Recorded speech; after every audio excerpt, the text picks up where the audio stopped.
Je vais vous parler d'un sujet crucial pour votre entreprise. Comment sécuriser le risque client? En tant qu'entrepreneur, vous êtes confronté à un risque majeur, celui d'un impayé de votre client.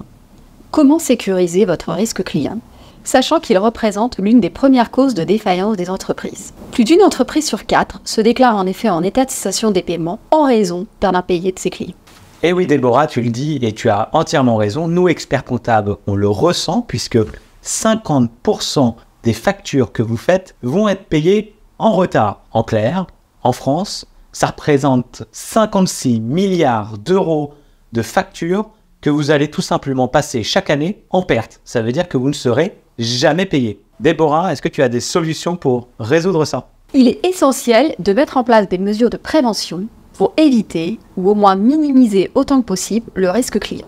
La première recommandation est d'effectuer un contrôle de solvabilité de votre client. Et oui, vérifiez la solvabilité de votre client. Votre expert comptable, nous avons accès au bilan et parfois même au compte de résultats lorsqu'il y a obligation de les publier. Donc, n'hésitez pas à vous rapprocher de nous pour surtout déjà débuter par vérifier que votre client est en mesure de vous payer. Effectivement, il faut déjà vérifier à quelle entreprise vous avez affaire. Ça paraît évident, mais il faut au minimum lever un extrait cabis, vérifier qui va signer les documents contractuels, a-t-il les pouvoirs de signature. Cela évitera la remise en cause ensuite des documents contractuels que vous allez signer. Il est indispensable de faire signer un minimum de documents contractuels. Un devis, un contrat clair et suffisamment précis sur les délais de paiement, sur les conditions de paiement, sur les garanties éventuelles. N'oubliez pas également le bon de transport et d'éventuelles conditions générales de vente. Mais, évidemment, un document est essentiel, c'est la facture. Et oui, donnez-vous effectivement les chances de diminuer ce retard de règlement sur la facturation. Typiquement, on voit encore beaucoup de factures faites de manière manuelle. Manuelle, j'entends sur Word, Excel. C'est long, c'est fastidieux. Ça peut générer des erreurs. Je rappelle qu'il y a encore beaucoup de redressements fiscaux sur des factures où il manque des mentions obligatoires. C'est 15 € d'amende par mention qui manque.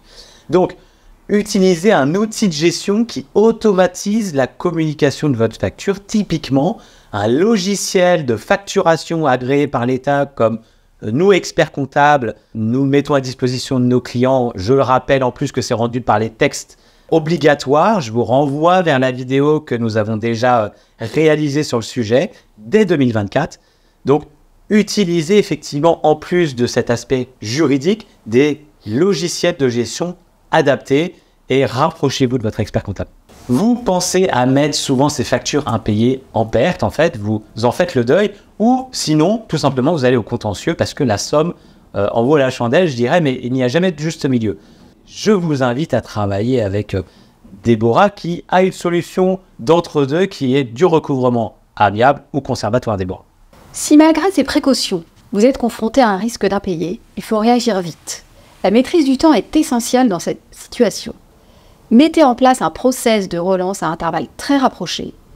Et si malgré ces relances amiables, vous n'êtes toujours pas payé, passez très vite à la mise en demeure avec accusé de réception.